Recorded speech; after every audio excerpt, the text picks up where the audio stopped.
ban today, and the U.S. history of refusing to allow Jewish refugees to escape to the U.S. during World War II. The letter was sent to Congress as Democratic senators tried and failed to push through legislation to rescind Trump's executive order.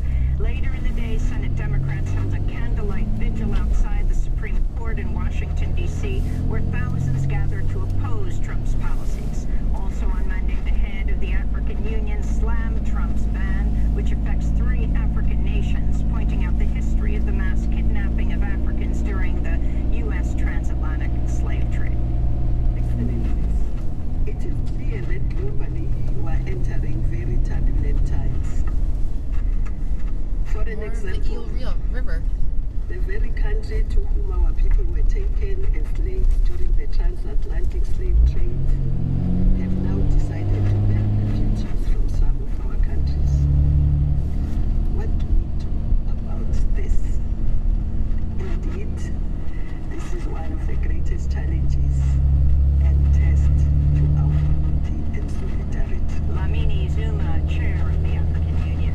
Meanwhile, tens of thousands of people protested in London and in cities across Britain Monday to denounce Trump's immigration ban. 1.5 million people in Britain have signed on to a petition demanding Britain cancel Trump's planned state visit. This is British lawmaker Saeed Morsi. There's a moment when we have to ask our government, where do you stand? And that's why I'm here today. Not just because I believe what Trump is doing is appalling. Not just because I believe it's counterproductive. Not just because I know that it will not achieve even what he says he is trying to achieve. But because I want my good government to stand up and say, he is wrong. British Prime Minister Theresa May met with President Trump Friday in the first visit by a head of state to the White House since Trump's inauguration. President Obama also spoke out against Donald Trump and in favor of the massive protests against Trump's immigration ban. On Monday, Obama's spokesperson Kevin Lewis said, quote, "Citizens exercising their constitutional right to assemble, organize, and have their voices heard by their elected officials is exactly what we expect to see when American values are at stake. The president fundamentally disagrees with the notion of discriminating against individuals because of their faith or religion," unquote. The stock market closed lower Monday as Trump's immigration ban created chaos within companies. Executives at a growing number of corporations have spoken out against Trump's immigration ban, including Google, Apple, Microsoft, Amazon, Facebook, Netflix, Tesla, Airbnb, Ford, and Goldman Sachs, which has increasing influence in the Trump administration with at least 6 top advisors and cabinet picks, including Trump's chief strategist, Stephen Bannon, having close ties to the financial giant.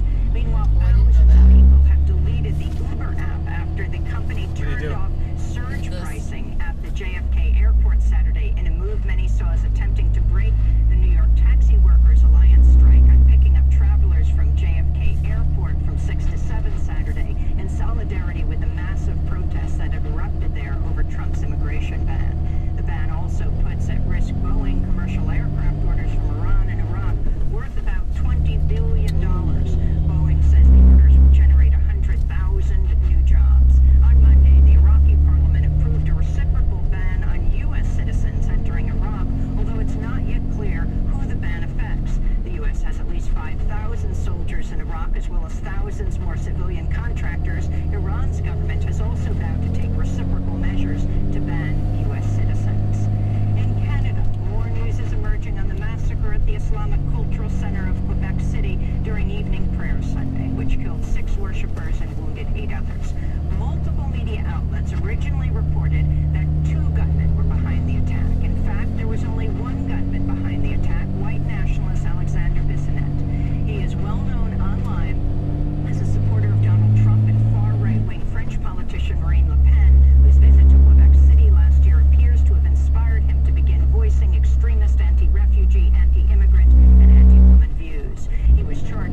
What you reading back there, buddy? How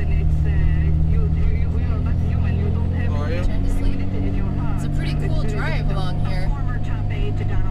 Some very extreme geography.